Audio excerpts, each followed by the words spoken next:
नमस्कार, आपण पाहत आहात पुढाकार 24 तास समाचार, जनतेची बातमी जनतेसमोर.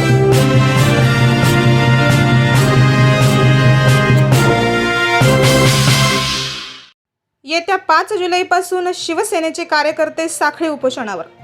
नगर परिषद कन्हान कार्यालयात रिक्त पदांची भरती न केल्यामुळे जनतेच्या शासकीय कार्यालयीन कामास विलंब होत आहे. यामुळे स्थानिक स्तरावरून संताप व्यक्त होताना दिसत आहे. याच अनुषंगाने नागपूर ग्रामीणचे शिवसेना उपजिल्हा प्रमुख वर्धराज पिल्ले येत्या 5 जुलैपासून साखळी उपोषणावर बसणार असल्याचा खुलासा पुढाकारच्या समोर त्यांनी स्वतःच केलाय. सध्या स्थितीत रामटेक विधानसभा क्षेत्राचे आमदार व खासदार तसेच नगर परिषदेत सुद्धा शिवसेना पक्ष विद्यमान आहेत. साधारण 2014 पासून कन्हान नगर परिषद क वर्गात स्थापन झाली तरी देखील नगर परिषदेत कर्मचारी आणि प्रभारी यांचा तुटवडा असल्याच्या कारणाने जनतेला त्यांच्या शासकीय कामांसाठी ताटकळत राहावे लागते. या सगळ्या बाबींचा विचार करूनच शिवसेना पक्षाचे नेते मंडळी सध्या 5 जुलैपासून साखळी उपोषणावर बसणार असल्याचं सांगितलं गेलं. या सगळ्या बाबींचा विचार करूनच शिवसेना पक्षाचे नेते मंडळी येत्या 5 जुलैपासून साखळी उपोषणावर बसणार आहेत. किंवा काही दिवसाअगोदर असं आम्हाला माहिती पडलं की आपण वर्धराज भाऊ पिल्ले आणि शिवसेना पक्षाचे पदाधिकारी असून नागपूर शहरचे आपण उपजिल्हा प्रमुख आहात. नागपूर ग्रामीणचे आपण उपोषण करणार आहात. त्या संदर्भात आम्हाला काही माहिती देऊ शकता? सबसे पहले तो आपको जय महाराष्ट्र, आप यहाँ पर आए उसके लिए धन्यवाद. 5 तारीख को आंदोलन करने की स्थिति इसीलिए आई है क्योंकि 2014 में कन्हान नगर परिषद हुआ है. नगर परिषद होने के लिए भी हमने काफ़ी प्रयत्न किए. सरकार के कई बार दरवाजे खटखटाए, भूख हड़ताल पे बैठे, लेकिन वहाँ से यश नहीं मिला. उसके तत्पश्चात हमारे क्षेत्र के आमदार एडवोकेट आशीष जायसवाल जी ने हाई कोर्ट में एक अपील किए, पिटीशन दाखिल किए, जिससे सरकार को झुककर कन्हान नगर परिषद घोषित करना पड़ा.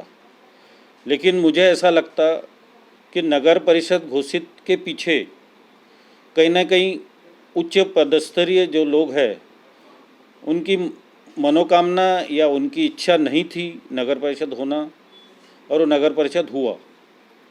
अब उसी को देखते हुए आज 7-8 साल का ज़माना हो गया.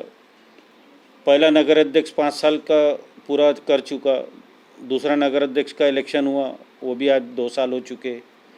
लेकिन इस बीच 7-8 साल के बीच कन्हान नगर परिषद में पूरे तरह से प्रशासकीय अधिकारी नहीं है. जो 17-18 प्रशासकीय अधिकारी होना था वो 4 पे चल रहा है. कन्हान का नगर परिषद का डीपी प्लान सरकार के दरवाजे पे पड़ा हुआ है.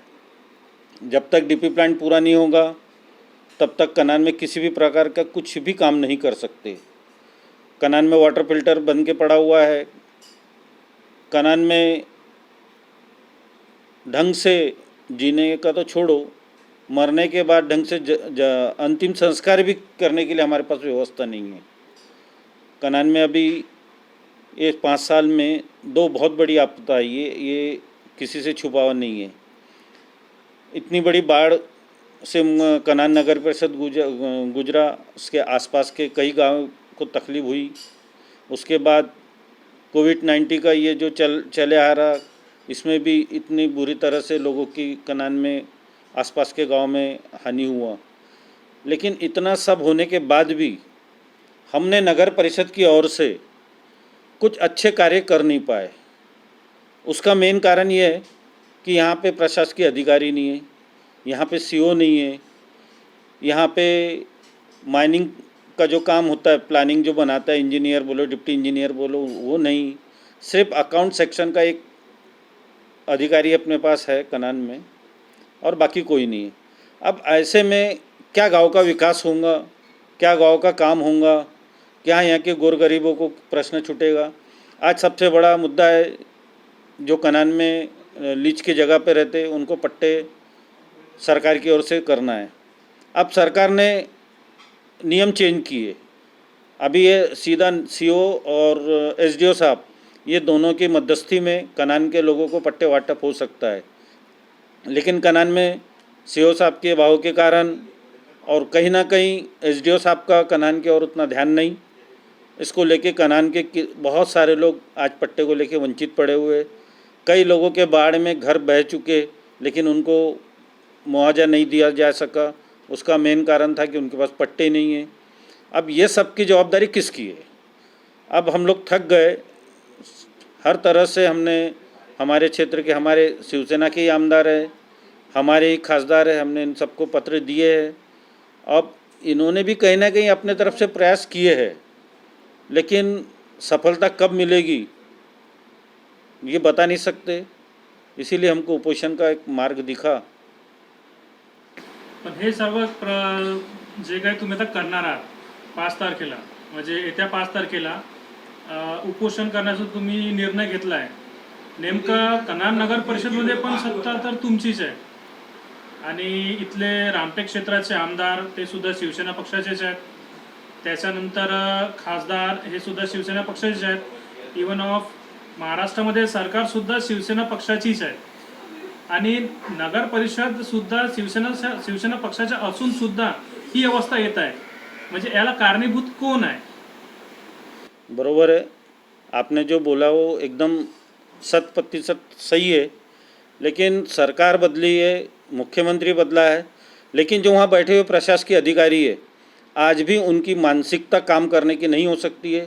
इसीलिए कहीं ना कहीं सरकार और सरकार के हमारे जो दो मुआंदे बड़े खासदार और आमदार, ये भी कहीं ना कहीं उसमें कमज़ोर पड़ रहे हैं। इसीलिए काम नहीं हो पा रहा है। लोकांचं पण म्हणणं असंच आहे की सगळं काही एकेरी असून सुद्धा कन्हान नगर परिषदमध्ये कुठंतरी प्रभाव नाही आहे, पक्षाच्या पुढेच प्रभाव नाही आहे. तिथले जे कर्मचारी आहेत, कर्मचाऱ्यांचा सगळ्यात मोठा अभाव आहे. तिथे सध्या तुम्ही सांगू शकता की सध्या तिथे किती कर्मचारी रुजू आहेत कामावर? नहीं, ये तो मैंने आपको पहले ही बताया। जब तक यहाँ प्रशासकीय अधिकारी और सीओ, कंटिन्यू सीओ यहाँ जब तक बैठेगा नहीं, तब तक कनान नगर परिषद का विकास या जो डिसिप्लिन होना चाहिए, जो कर्मचारियों में जो डिसिप्लिन होना चाहिए, जो काम होना चाहिए, वो नहीं हो पाएगा जब तक यहाँ सीओ कंटिन्यू नहीं बैठेगा। आम्हाला पण असं माहिती पडलं आहे की कन्हान नगर परिषदमध्ये परफेक्ट असं कर्मचारी वर्ग नाही आहे. म्हणजे येतात जातात आणि एका व्यक्तीकडे 4-4 काम दिलेलं आहे. हे बरोबर आहे का? एकदम बरोबर है, लेकिन मैंने आपको फिर वही बात बता रहा हूँ कि सबसे पहले एक टीम होता है। कोई भी किसी भी चीज़ का एक टीम होता है और टीम का एक कैप्टन होता है।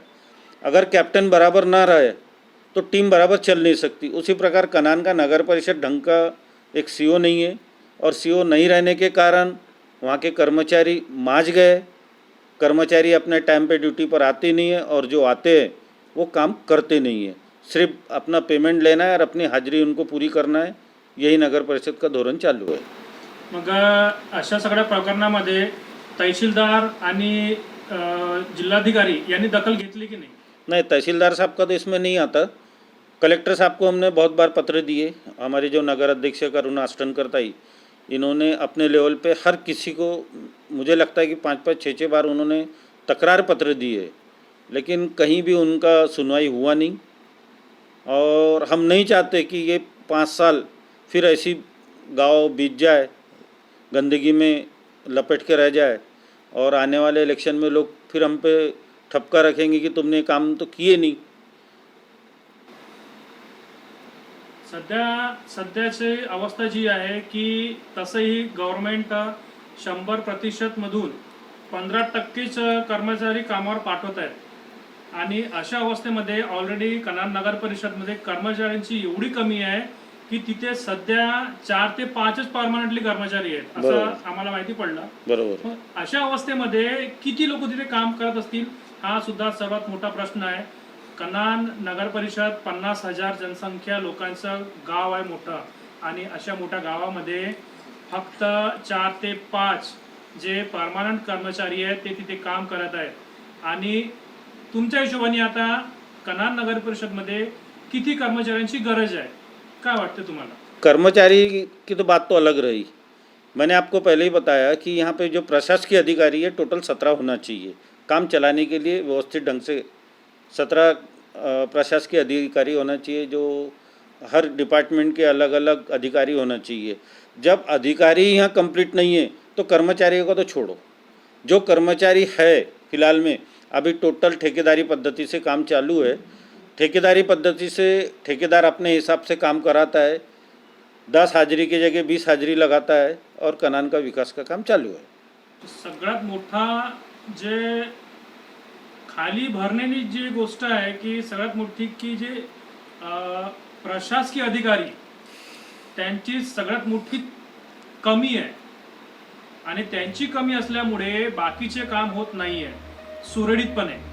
त्यामुळे तुम्ही आता भविष्यामध्ये ही भरणा भरून काढण्यासाठी आंदोलन किंवा उपोषण करण्याचा तुम्ही ठरवलेलं आहे। बरोबर, हमारी तो ये भी तैयारी है कि अगर ये 5 दिन में जो साखड़ी उपोषण कर रहे हैं हम, ये साखड़ी उपोषण के अगर मान्य नहीं होता है तो आने वाले फिर 5वें-6वें दिन बाद हम लोग बहुत बड़ा स्टेप लेंगे, जिसमें आमरण उपोषण कर सकते हैं, गांव का वातावरण बिगड़ सकता है, जिसकी जवाबदारी यहाँ के प्रशासकीय अधिकारी, कनान पुलिस स्टेशन हो, कलेक्टर हो, एसपी हो, ये सबकी जवाबदारी इन पर रहेगी। ये हमारी आखिरी सरकार को बोलो या जो भी डिपार्टमेंट है जो इससे संलग्नित है, उनको हमारा यहाँ से आह्वान है।